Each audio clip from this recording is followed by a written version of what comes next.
If you want to know the easiest way to convert FSBOs or for sale by owners into consistent listings and stand out amongst any of the other agents you're competing against in your market, this video is going to blow you away. Today I bring on Alexis Valladaress, who has coached thousands of agents like you looking to get consistent listings from prospecting. And here's the thing. The majority of agents don't know what to say and they end up sounding like everybody else. And in this interview, he breaks down the very subtle differences and the art of how you can make very small changes that yield massive results and get you to become the listing agent every single time. This is going to be extremely tactical, where Alexis breaks down the script, the follow-up plan, and the ninja strategies that get you to convert and stand out amongst the rest. Now, two quick things before getting started. Number one, I will link Alexis' content below. He has an incredible Instagram profile with over 100,000 followers where he breaks down different scripts every day.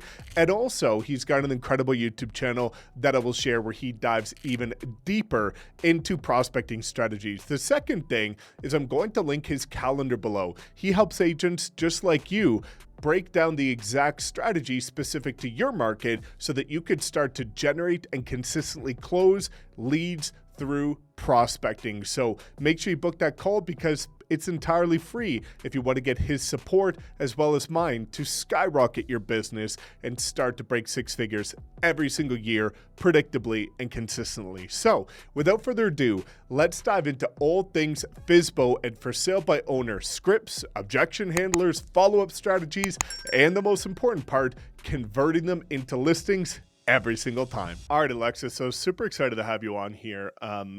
Obviously we're in a very quirky time right now in the real estate industry, which is, 70% of agents haven't closed a deal since January of 2024. And we're 18 months later, right? We're halfway through the year.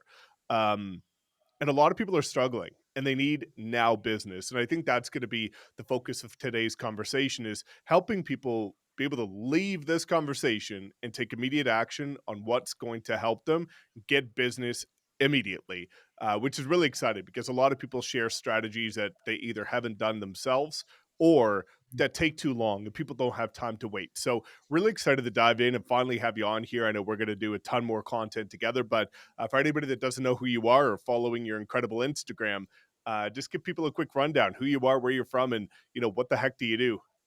Yeah, so my name's Alexis Valladaress. Super grateful to be on the channel, Mike. Basically, right now, I train real estate agents on how to communicate at the highest level, specifically with for sale by owners and expired listings.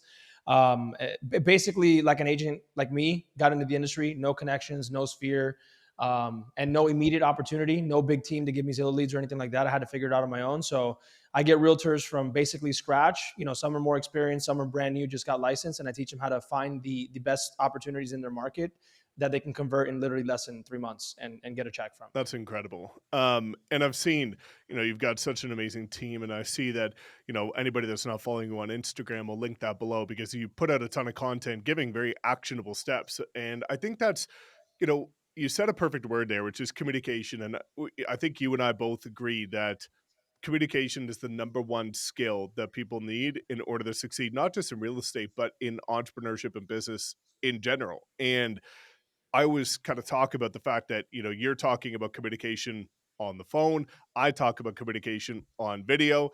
And now that we have artificial intelligence and everybody should be leveraging that, that is written communication, right? In Mhm. order to get the right output that you're looking for. So this is the skill that's going to allow a struggling, inexperienced, broke agent actually beat more experienced agents if they're a better communicator. And I don't think people understand that. They think it's all about experience or years in the industry or what their budget is or if they're on the billboards.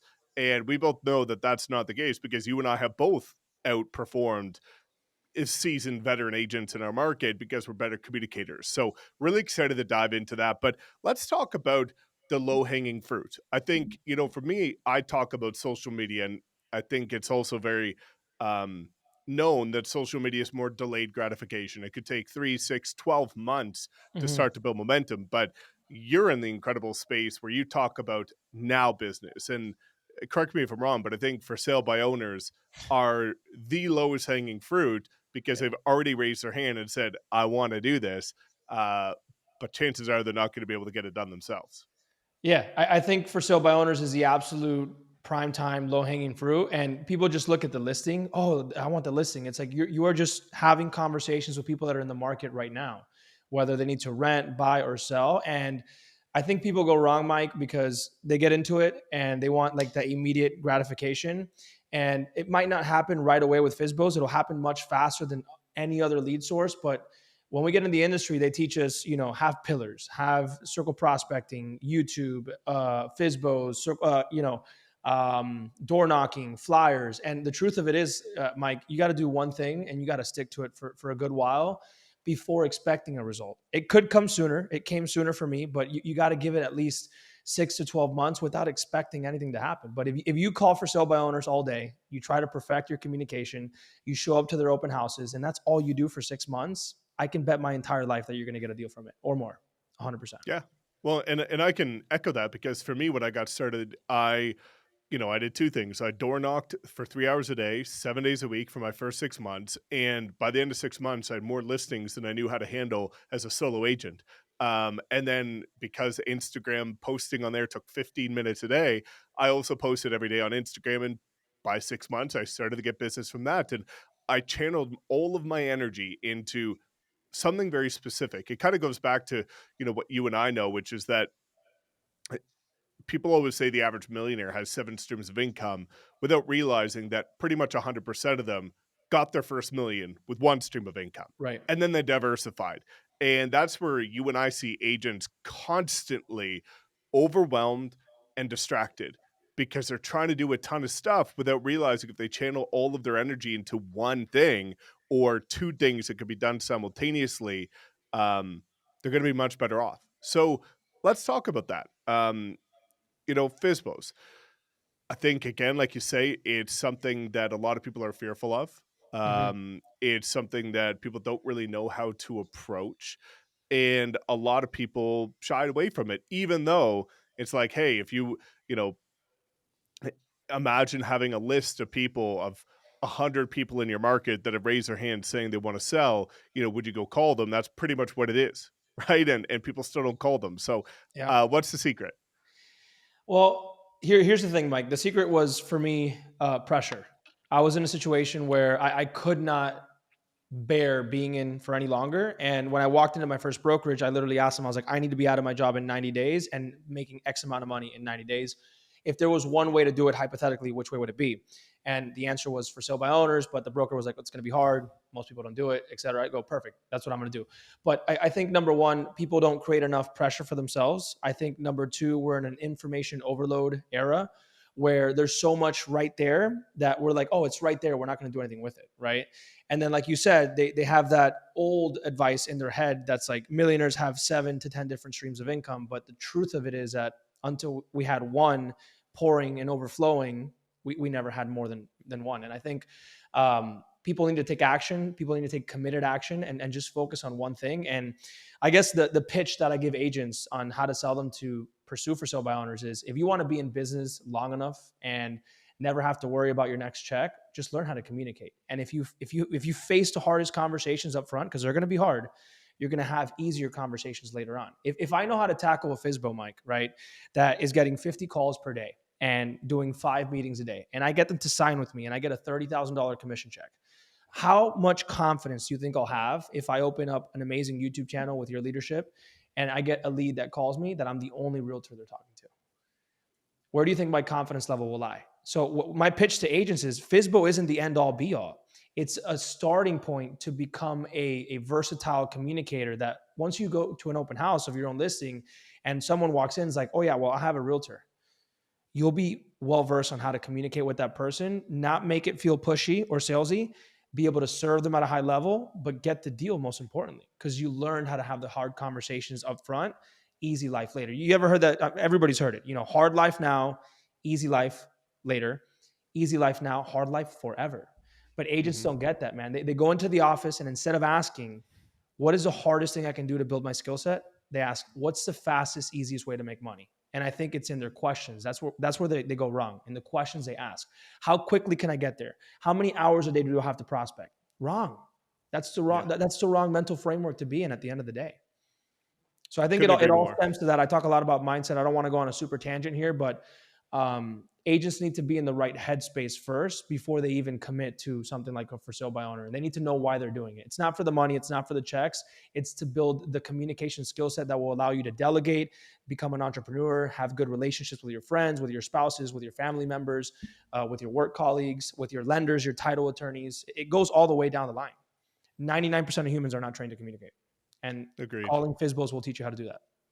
Yeah. Well, and it's really funny because real estate and business in general is essentially a volume game. It's a numbers scheme, right? The facts, you can't argue with the data. And I ask people this all the time that are like, struggling with business or don't have any leads. And I ask anybody, if you sat down and you cold called or door knocked for 12 hours a day, 7 days a week for the next 6 months, do you think you get a client? Yes. Okay. Well, go do that, right? And it'll never take that much, right? Like it takes, if you prospect for 2-3 hours a day, 5 days a week max, you're going to be ahead of 99% of the industry, because guess what? They do 0 times a day or maybe an hour a day, a couple times a week, right? Mhm. And I just think people are, again, overcomplicating doing the difficult work. But it kind of goes back to that concept of like swallowing the frog, doing the hard thing first. Because what I found, and I'm sure you can echo this, and then we'll get into the tactical side, is that when I door knocked, it's kind of like going to like spin class or doing like a hard workout. Uh, Going into it, you absolutely hate your life. When you finish it, you feel like $1,000,000. You feel Mhm. so accomplished. You feel like you outworked everybody. You feel progress, and you pretty much won the whole day. So the rest of the day is easy. Like you got the hard part out of the way. You've put your time in. You've done the work, and you just run the play. And Yeah. what I found is like you just get this rush and this buzz after prospecting that I almost never found anywhere else when it comes to lead generation, because it's tangible, right? Like I love doing Mhm. videos. I built my whole business on videos, but you don't know like who's watching it, how many Right. people engage with it. Like these, you're talking to real people. And the more real estate conversations you have with real people, the more business you're going to do. Like the data doesn't lie. So I think that's a really important concept. But let's start diving into what people need to do, because to me, there's kind of a couple pillar concepts for people to leave this conversation and go take action, which is uh, how do I get started in terms of what the heck do I say? Uh, where do I find them? Objections, and, you know, when should I follow up, kind of deal. So let's start kind of just touching on the surface of what the heck do I say and where do I find these people? Yeah. So I think let's start with where to find these people, because I think the strategy starts before you even get on the phone. I Hmm. think people, and an inside secret on being a top producer, Mike, people don't. So if you're a brand new agent and you're making $0, right? You value your time as $0 an hour, right? But the trick is to value your time as the person that you want to become. So if you want to make $250,000 a year, how much are you worth an hour? And basically, the strategy that I want to tell people to use is, let's say you're in a market that has 100 for sale by owners active at a time. Out of those 100 for sale by owners, there's going to be a certain small percentage of them that are better than the others. So you need to figure out which those properties are and call those first. So the newest homes first, properties that are more expensive, properties that have been owned for longer, people that have a smaller loan balance, which means they have more equity to actually move around if a sale did come around. And this information, I use it through PropStream. PropStream.com gives you all this information. So before you even get on the phone and you just start dialing random people, you want to create a strategy around the best potential prospects. Take it one step further. For example, in my market, Mike, property A, property B, both worth 500 grand.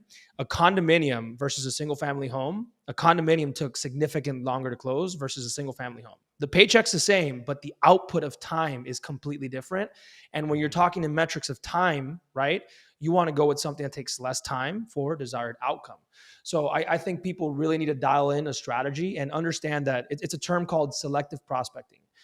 In most markets, Mike, you don't need 50 deals a month to make a good amount of money. You need 2 or 3 clients. And I think not even about getting people to say yes. It's about understanding yourself how to say no. And that's low key the sauce when it comes to being on the phone. It's just being detached from the outcome. People are desperate, chasing, they want the deal. When in all reality, you're supposed to be disqualifying the deal to find the winner. There's only 2 or 3 winners a month, really. And you're calling people to basically disqualify them. And we use what's called a negative frame. So that's number one, select the prospect. And number two, when you get on the phone, is just sounding different in the beginning. Prospects have something called sales resistance. Understand that a for sale by owner is getting called by dozens of people, in certain markets, hundreds of people. And the second that you start the conversation with, hey, Mike, yeah, Mike, look, it's Alexis with eXp Realty. I'm calling you on the property here on 123 Main Street, Southwest 5th Street. The second you start the conversation with your company name, the full address, or your full name, and an upward inflection, that prospect's mind gets triggered, and it's called sales resistance. They're going to start saying, no, no, no, I don't want to work with an agent. I don't want to work with you. I'm selling for sale by owner. But if you start it different with a downward inflection and a calmer tone, and you say, hey, is this Mike? Mike, yeah, I just clicked on the home here on 5th. I'm not sure if you can help me out for a second. I do see it's for sale by owner. I'm sure you're getting a ton of calls. I'll be brief.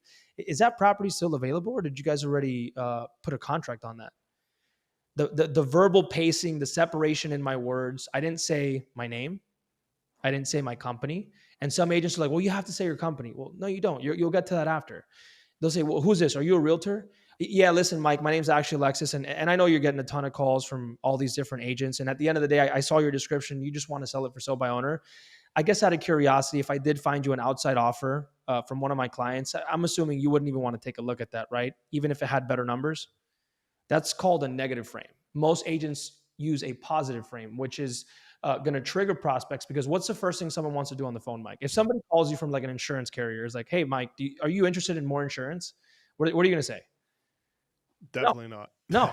So if I call you and I said, hey, Mike, listen, man, I'm sure you got health insurance, and I got some awesome rates here, but I get the feeling that you'd tell me that you're completely closed-minded to any new rates, even if it meant saving you $300 a month, right? You might be a little bit more inclined to say, what are you talking about? What do you mean? So I think in sales, we're taught to get people to say yes, but before you get to that point, you have to get them to say no first. So I'll say something like, Mike, I get the feeling, man, based on your description and the pictures, that little smile is called a playful tone. I get the feeling that if I brought you an outside offer right now, you'd tell me that you're not even taking a look at that, even if it had stronger numbers, right? And you'd really, like, some people might be watching this and like, that would never work. Try it. Yeah. Try it, because it will really actually, they'll be like, well, what do you mean? What do you charge? What do you do different? And now you're engaged into the conversation. So I think when you open that phone call with that selective prospect that actually has the criteria that you're looking for, creating a pattern interrupt, tricking the prospect's brain to feel like you're somebody else, you're not a realtor. And I'm not saying bait and switch. I'm very transparent, and I actually label all of my language like very straightforward. I'll one of the main questions I ask up front is, and Mike, I'll be direct with you. I know you're getting a ton of these calls. The last thing I want to do is waste your time. Out of curiosity, is there something specific besides a commission that's preventing you from working with an agent that can generate you higher net numbers, or it's really just a commission? That's me trying to isolate the objection. A lot of the time, they'll just tell you, it's just a commission. I can't see a way where I make the money I want to make paying a commission, right? But notice the specific words I was using. A lot of agents call for sale by owners and they'll say things like, if I brought you a buyer, would you pay me a commission? Versus, hey, Mike, if I connected you with a client, I get the feeling you'd be completely against any kind of collaboration, even if it meant more net numbers for you, right? That's two different frames. It's two completely different thought processes for the prospect in the response they're going to give you.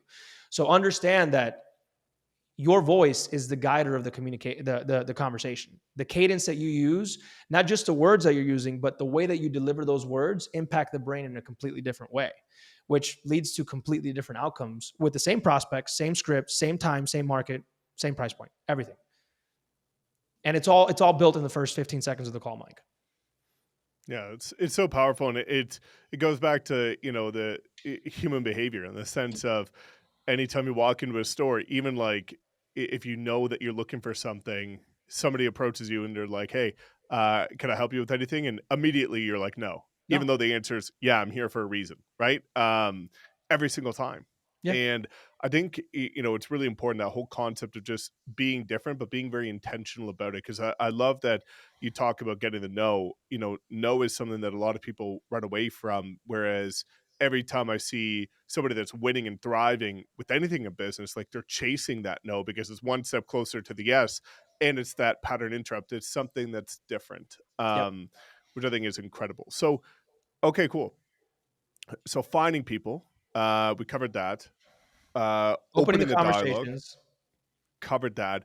Where the majority of people that I've seen get stumped Objections. is the objections, right? And it's really funny because, again, I think you and I can echo the fact that all of this boils down to perspective, right? Like if somebody gets a no, I see successful people are like, cool, right? They're detached from the outcome, like you say. And I Mhm. think that is probably one of the most underrated, um, I'm going to say, pieces of knowledge that is consistent across all successful people, right? Like if I look at some of the people that I've coached on YouTube, every single one that's gone on to make $1 million were radically detached from the outcome. They're just following the process and saying, if I do this long enough and if I get better every video, every call, it's going to work out. I don't care when, I know it will, right? Then whereas the people that I see struggling, they're like, this video better get a certain amount of views, otherwise it's not worth it, or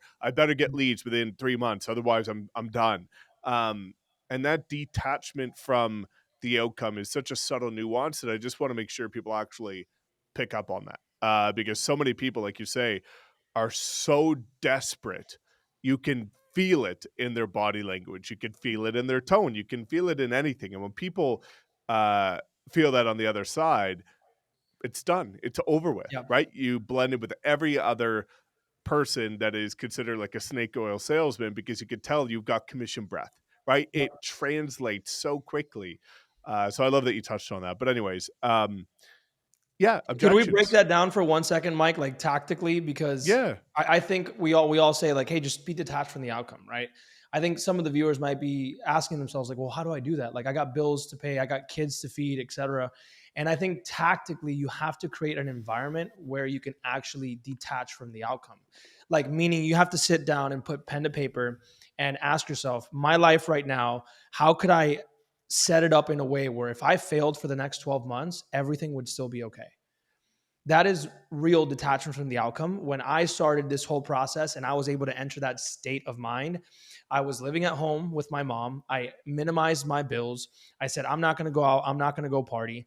And I'm going to put, I don't know, call it 5K in the bank account so that I can really be detached from the outcome for 6 to 12 months. Whatever your situation is, you have to go out there. And the key word here is thinking outside of the box. What leverage can I use? What can I go out there and access? There's great resources like, I don't know, business funding, or let's say you own properties. And like, this is crazy talk, but this is literally the advice I give my agents. Let's say you own 2 properties free and clear. You could take out a home equity line of credit and literally put yourself into a situation where you're 12 months expenses covered, and you can actually be detached from the outcome. Because and I'll kind of soft transition into objection handling, Mike. One of the aspects is like tactical communication, like what you're saying, the cadence. But the other tactical advice I have for that is your actual nervous system. And if you're in a situation, Mike, where let's say you get a good prospect on the phone and you're having a good conversation and you're in a tough spot in life and this deal could change a lot of things for you, you're going to get nervous. You're just going to go into that fight or flight mode. You're going to get nervous. Your tone's going to reflect that nervousness, and your performance is going to reflect that nervousness. So you need to create an environment. Might be difficult for some people, might be a little bit easier for others, depending on age and what life condition you're in. But you need to create an environment where that deal could be at the closing table and it falls through and nothing happens, nothing changes. Because for prospecting to work over a long period of time, you have to stay in a state of mind that's consistent. When I first started, to give you one quick example, not to veer off too much, I had 3 FSBO deals that just got signed that week, and all 3 got canceled the next week at the same time simultaneously. And I went to shambles because I felt like I needed the deal. This was already at a point in time where I bought 2 cars, I bought a house, I was fixing it, I had a rent, I had a team, I had expenses, and I needed the money. So my state of mind got altered, and the way that I prospected moving forward, the way that I handled objections, the way that I negotiated was different because I needed the money. So I think number one, Mike, to be able to handle objections fluidly, you need to put yourself in a situation where you can truly be detached from the outcome. And that means just switching things up in your life, Well, going off, dude, I'll burning the talk about ships, bro. quickly a really stark example of this because I just want to drive your point home. I've got an interview on my YouTube channel from a guy that didn't have much money, and it was real estate or nothing. The video is pretty powerful. This guy in the middle of winter in Washington, where it snows, uh, stopped his lease payment on his condo, bought a tent, went out in the woods, and he cold called for 6 hours a day from a tent. That's Like, correct. no joke. Like this guy was like, he came from a broken family. He had no resources. His rent was $2,000 a month, and he's like, hey, if I just live in a tent and I don't have to pay $2,000 a month, um, I could do this. And he ended up breaking six figures in the next 12 months Yeah. from a tent. Right. And like, that's obviously like a radical example. A lot of people, can't do that. Uh, but it just reinforces your point of like, how bad do you actually want it? Like, what Right. are you willing to do? Mhm. Because there's some people out there that you're competing against that are willing to do more. Right. And that's kind of my mindset Right. when I got started is like, I wanted to make sure that none of my competition would do more than me. And as long as you're doing more and operating at a passion and purpose, you're going to win every time, Yep. right? But you always have to realize that usually there's somebody out there with less than you doing more than you. Right. You can be that person if you want to be, but it's a decision. So didn't mean to cut you off, but I just wanted No. to kind of like prove that there's like radical examples, and I've interviewed them where there's people like going out living in tents in -5 Yeah. to cold call all day, right? Um, and then after that, and then I'll let you get to objections. He got enough money to rent a little office space in a co-working spot, and he bought an air mattress and lived in the co-working office so he could wake up and cold call and then go back to bed. And all he did, like, insane, right? But pretty crazy story.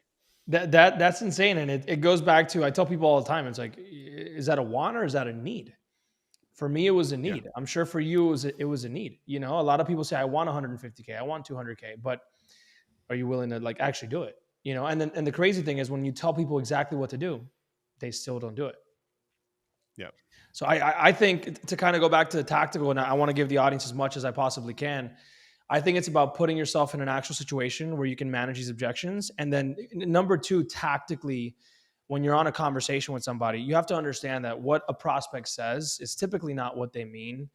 These for sale by owners, you have to challenge their core belief. The core belief is a scarcity mindset. This is their biggest asset for most of them. And the main objective is to make the most amount of money. And since they're operating from a scarcity mindset, they want to save money instead of investing into a professional that can help them leverage the market and make more money. So when somebody tells you, Mike, hey, look, Alexis, I don't want to pay your commission. Most agents take that at face value and they try to handle that objection. When in all reality, what Mike, you're just telling me, hey, look, Alexis, I don't know who you are. I don't trust you.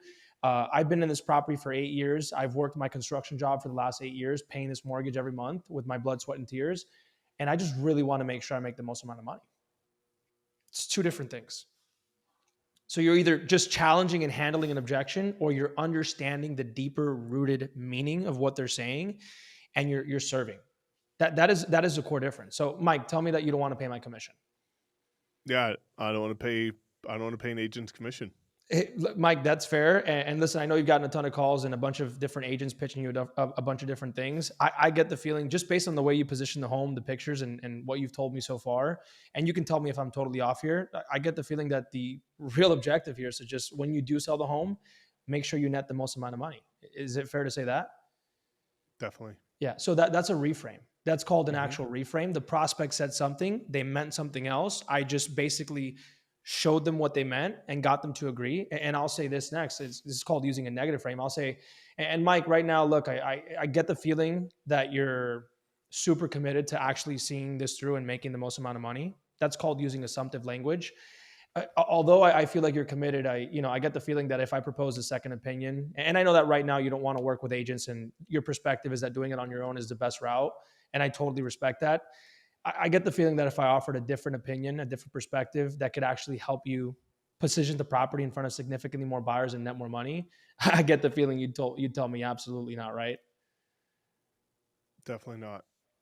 Most prospects would actually say, Mike, they'd be like, I mean, well, what do you mean? Like Yeah. a second opinion? I mean, who would be against a second opinion? Like I literally had this one call that I posted last week. It was like a seller from New Jersey was like, no, if I list it, I'm 100% listing with a one Sotheby's Realtors. This is a waterfront property. I'm not listing with anybody else.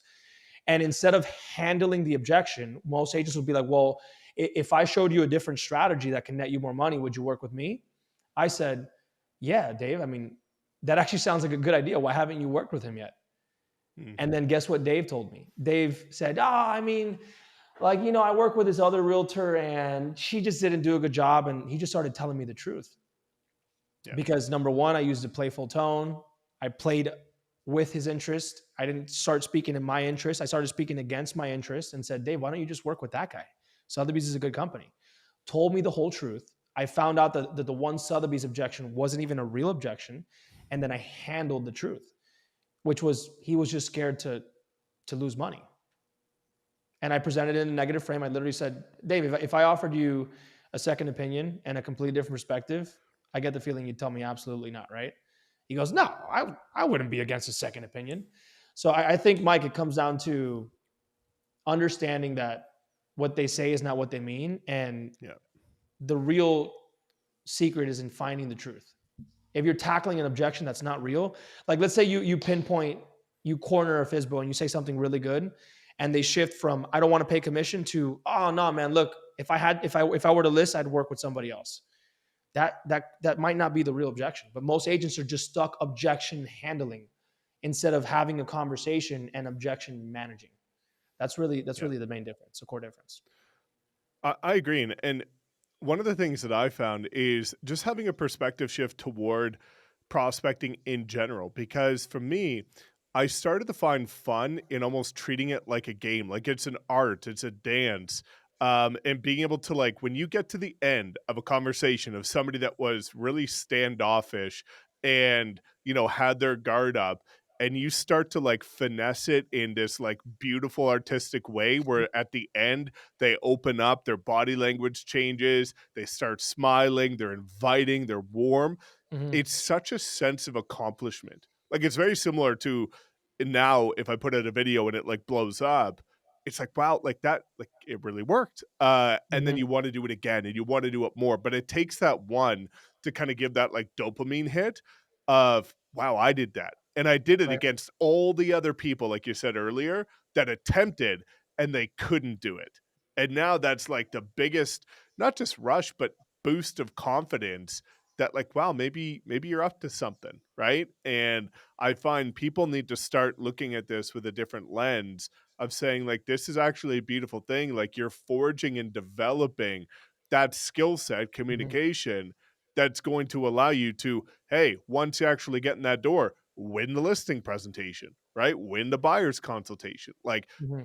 do better videos. Like, everything boils down to communication. And the quickest way to build it is communicating with people in real time, because that's what I found is when I was door knocking, like, you have no idea who the heck's behind the door, what they're gonna say, or what they're gonna do. And when you get like, because I cold called as well, and transparently, I sucked at cold calling. So when I would get an objection that would jack me up, I would just hang up the phone and move on. But in door knocking, like, you're at their door. You're not just gonna like Yeah. step away into the bushes. Like, you got to handle that stuff. And I found that's one of the main reasons why I was able to get pretty decent at video quicker, because you have to think on your feet like you think when you're talking, Right. right? And the best way to do that, prospecting. Every time, I swear by it. So I Mm-hmm. really like that you just talked about the reframing, and also the subtleties of how this develops you as an agent that's going to help you win. You just got to ask yourself, Mike, do you want to be an agent that rides the waves of the market shifts, or do you want to be an agent that stands the test of time? You could be an agent that came in 21 and things went great for a year and a half, and now you're an agent that's part of that statistic. And the only reason why is because of your communication skills. So again, it's not about for sale by owners end all be all. It's about forging that communication skill set that can never be taken away. That whether you Yeah. work with buyers, sellers, referrals, open houses, or YouTube, you are the top communicator, and that'll transfer as you skip through different income levels. The more you grow as an agent, from 10 to 50K a month, 50 to 100K a month, you have to delegate certain activities, and the way that you communicate that to your team members, the way that you lead, the way that you manage your attorneys, your lenders, your transactions, all comes back to what you learned with that skill set that we talk about of cold calling. Completely agree. Yeah. I always hear, and I think you can echo this, which is that the magic is in the FU, or the magic is in the follow up. And this is where a lot of agents drop the ball, right? Whether it's online leads, paid leads, free leads, prospecting. Most people get halfway out the door, which is like, okay, they started prospecting, they're getting leads. And I used to do this. Like, I used to have a spreadsheet and I would track all my leads. And I was actually getting good and developing the skill at getting the leads. And I dropped the ball all the time on the follow up. No idea how often, no idea what to say, what to do. And if I look back at my first 3 years of real estate, the amount of deals that I probably let slip through the cracks because I got all the information and didn't follow up is pretty heartbreaking. Multiple six figures easily. Yeah. So what does that look like? And we'll just touch on it because I just want to give people like the next actionable step so that we don't Right. overwhelm them. But okay, we make the call, we have conversation, and we get them to the point where they're interested, right? But they say, you know what, contact me in 6 weeks or whatever. Yeah. Like, what's kind of the first best right next step to follow up with a potential lead? So I think number one, let's give them context, right? Let's assume it's a for sale by owner, and this is someone that Yeah. is actively already selling on the market. I learned it the hard way. When they tell you calling back in 30 days, that just means that you weren't good enough. And Yeah. if someone that is good enough calls, they will win the business because they're already for sale. So I think number one is don't believe their timeline. If they say call me in a week, you call them tomorrow. But you don't Mhm. just call them and say, hey, Mike. Yeah, Mike, I'm just checking in. It's Alexis. We talked yesterday. Just wanted to see if you wanted to have me over. You're not going to call with that frame. I'll tell you exactly what to say. But number one, before you even decide to follow up with the prospect, you got to audit whether or not it's worth a follow up. Like, you got to ask yourself, is this a legitimate lead? If the answer is yes, here's how you'll follow up. Let's say me and you have a conversation, Mike, and you tell me, call me back in 2 weeks. And I do my research, quick, like 5-minute research. I find that you have there's 4 words to find out if a seller is truly motivated. It's DART. Do they have a desire to sell? Do they have the ability to actually sell? Meaning, do they have equity? Is there a lien on the property, et cetera? Do they have a real reason to sell? Like, hey, I want to move from Calgary to Miami. And then do they have an actual timeline for it? If they cross those check marks, they qualify. What I do, Mike, is I go and look at some active properties in our subdivision, some under contract and closed homes. I'd make 2 or 3 phone calls to some agents that had listings in the subdivision of subject property, and I'd ask them questions along the lines of like, hey, John, I got a listing coming up here in the neighborhood, and I know that you don't have to share this information with me, but kind of trying to price this property correctly. Do you mind sharing what the appraisal came in over on Fifth Street? I know you guys closed it up and you don't have to share with me, but do you mind sharing that info? They'll share it with you 100% of the time. This is why communication is so important, because of the way I entered that conversation. The agent's going to want to collaborate. I'll jot down those notes. It'll take me 10, 15 minutes to get real market data that no other realtor will get. And I'll call you back tomorrow. I'll say, Mike, yeah, Mike, listen, it's Alexis. I know you told me to call you back in 2 weeks. I couldn't help myself. I did some quick research yesterday on the property, and the reason why I'm calling you so soon, I really truly get the feeling that you're super committed to actually selling this home for the most amount of money, right? John's going to Yeah. say, yeah, of course, right.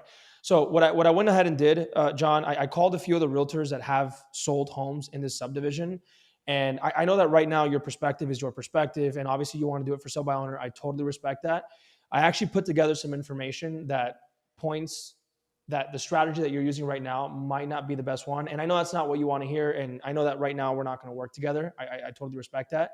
I just wanted to see if you'd be open to me stopping by and sharing what I actually discovered with you. Because I actually talked to some of the agents that sold homes in the subdivision. They gave me data on appraisals, inspections, and the actual entire sales process of the home and what the buyers that were searching, what their qualifications were. All I want to do is put that information in front of you. You can totally tell me no, but I just couldn't help but reach back out and share that with you. And they'll be like, you did what? You called the agents, you researched that, you have this information for me. And it's real. It's like, it's not BS. It's real information that's valid to their home sale. And a lot of the times they'll invite you over. Yeah, no, I completely agree. It's having a valid value driven reason, right? A Value. lot of people are like, they just, all of the perspective is they feel like follow up is synonymous with solicitation. Like, it's like, if I'm following up, I'm asking for something, right? Where the reality is, if you're following up, you should be providing something Right. and leading with value and going that extra mile, which is, I think, is incredible. So, you've coached thousands of agents to be able to help them succeed when it comes to prospecting and, building a successful business that's predictable as well. Because when you start running the numbers, people always say real estate is so ambiguous, and there's no way to predict it. It's like a roller coaster. Well, it's only a roller coaster if you don't know the data, right? If you don't know your numbers, of course it's a roller coaster, right? But if you can break it down to the math, you can make it one of the most predictable businesses out there. Right. So, what's one of the most common consistencies across people that you see thriving with prospecting and those that struggle? So I'll make it very simple. The ones that track their data and understand their sales process are the ones that are able to identify the leaks and fill the leaks. For example, like the sales process is for example, how many calls do you make? How many calls pick up? Out of those calls that pick up, how many real conversations do you have? How many real conversations turn into leads? How many leads into appointments set? And how many of those appointments do you meet and close? Most people wing it, Mike. They don't track that. And it's very simple. You can go on ChatGPT and have it create you a spreadsheet in 15 seconds. And you just literally input the data as it happens. And in real time, in 15, 30-day increments, you can just audit and say, well, you know what? I'm setting a ton of appointments, but they're not showing up. What's the issue? Show up rate. Let's tackle that. Let's fix that. Let's hire a mentor. Let's go on YouTube and watch videos on how to fix that. But a lot of people, I'll talk to them. What's going on? Well, I don't know. I don't know what it is. If you call me right now and you ask me what's going on, I'd be able to tell you exactly, number one, the percentage of the metric that I'm failing at and what the issue is. And we tackle that because there's always going to be a ton of issues. What is the most present issue? And what is the issue that if you fix, it can have the biggest increase in more production? And I think it's as simple as just tracking your data and having organization. But when you're doing a bunch of different things, Mike, and you're doing open houses and social media and cold calling, it's too much to track. So one thing at a time, track your metrics and be real with yourself. Take ownership and say, you know what, right now, people aren't picking up. I got to fix who I'm calling. You know what, right now I'm having 15 conversations a day, but I'm not converting any appointments. You got to figure out how to have better conversations. You know what, I'm setting a bunch of appointments, but they're not showing up. You got to figure out your show up rate. Simple as that.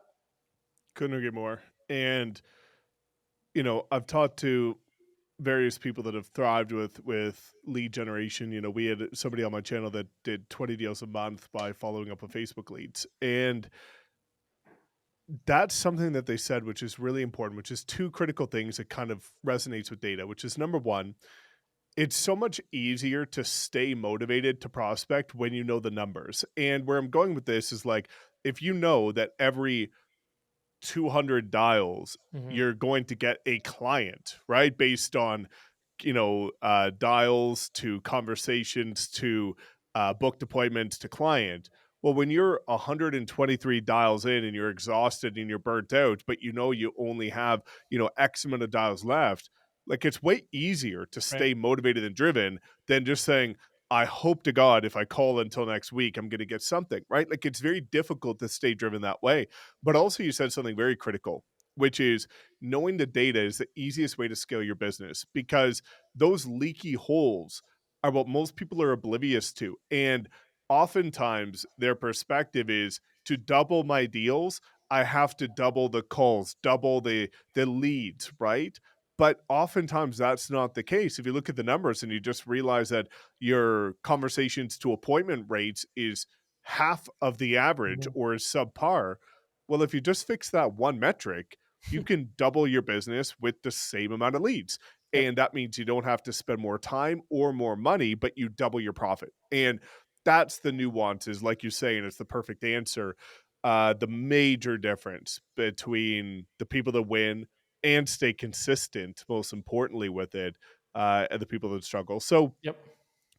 there's so much more we could talk about, and I know that you are just an absolute master of communication, and I believe transparently for anybody that's listening, in the disruptive era right now of this AI revolution, the only realtors that are going to succeed and stay relevant are the ones that communicate verbal, body language, nonverbal, and Yep. written.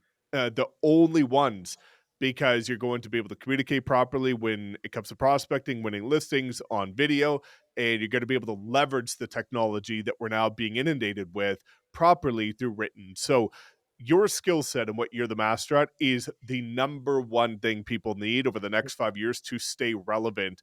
Um, let's chat about what you and I are doing because obviously you Yep. and I now are partners, and you've been on a pretty crazy journey where you used to be at EXP, different group, Right. ended up making a decision, you left, came back, and I'd love for you to share kind of why you decided to come back and partner with us, and most importantly, what people can expect when partnering with you because we touched barely the tip of the iceberg today.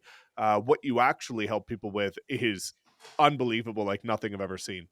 Yeah. So it's funny we bring that up, Mike, because I've always been sold. I was that guy that was like, no, I would never go to EXP. I would never ever do it. Like, here's the thing when you don't have the right perspective and you're looking at things from the wrong lens, you just can't understand it. So until you put on the right lens, you won't see what other people are seeing. And your videos are the first ones I started watching maybe 2.5 years ago. And I was like, this guy's making sense. Like the whole model makes sense. And the way that EXP structures everything is to support the agents. And it's no coincidence that they do the most transactions, they have the most volume, which is contrary to what the popular belief is that EXP is just for recruitment, et cetera. But it's actually not. It actually supports agents that want to do more transactions. And the reason why I'm with you, Mike, I've been through a lot of mentors. I think the group of people that I was with before at EXP were great. But what I want, if I'm going to tell one of my agents, which I put everything in for my agents, if I'm going to bring them over to a group, it has to be because there's infrastructure, there's people that genuinely care, there's people that put the humans over the profit, and that there's real tactical infrastructure to get you from point A to point B. And that's exactly what you guys have built at the Wolfpack, and why I feel so confident in now bring in as many people that fit the picture on, because I know that they're going to get supported with you, myself, and everybody else that's a part of this group. And if they join, obviously us, not only will they get access to the amazing group of leaders that you've built, but now they'll be able to get access to me, and I can most definitely help them elevate their communication skill set, whether or not they cold call. It doesn't matter, Mike. If you help somebody generate a lead from YouTube, hey, Mike, what are the details on the property over on Fifth? The second that you open your mouth and you speak, whether it's written or verbal, it starts counting. Your communication skill sets start counting. So I can help anybody that wants to elevate their real estate business, because at the end of the day, you got to get on the phone to set an appointment, and you got to meet somebody in person or on Zoom to close a deal. Yeah, no, I completely agree. And I think it's such a beautiful partnership because I bring, the social AI side of things, the modern side, you bring the traditional side, but with a modern flair, which I love, Mhm. and being able to leverage technology to use strategies that are proven to work, but amplify, cut the time down, go straight to what works and avoid, a massive learning curve. And, hearing those stats of 70% of agents not closing a deal in the last 18 months, to me, that is a conscious decision. That's a decision people are allowing themselves to live with, right? People have heard the quote, that's what you hate, you'll eventually tolerate. And many people are tolerating living in a lifestyle of lack, right? They're lacking in all areas of their life.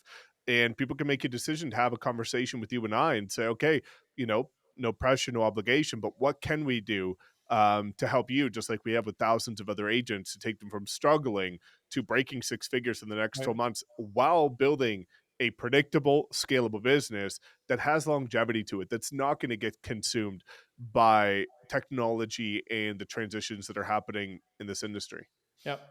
And I think again, I've never been, and I've been a part of several brokerages. I've never been a part of an opportunity where you can have access to multiple people and learn whatever you want to learn, in a way that EXP, it just brings such a collaborative environment, which is truthfully, until you see it from the right perspective, you're not going to understand it. And you might not be on that journey right now. You might not be searching for it.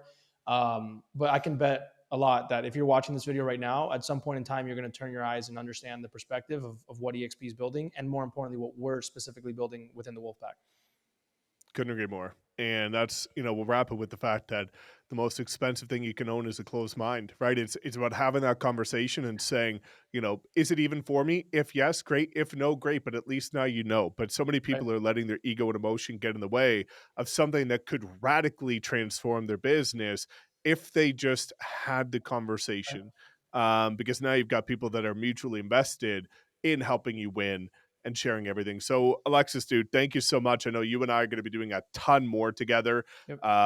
Especially, I think the next thing is going to be all about converting organic leads, because that's what many people are struggling with. So, dude, thank you so much for opening up the playbook and sharing so much incredible value. Thank you for having me, brother. I'm looking forward to the future. Let's do it. Of of course. Well, guys, go check out the description of the pinned comment. All of Alexis' content is going to be linked down there, as well as an opportunity to have a conversation with us, see what we could do to turn you into the next incredible success story. So thanks so much for tuning in, and we'll see you next time.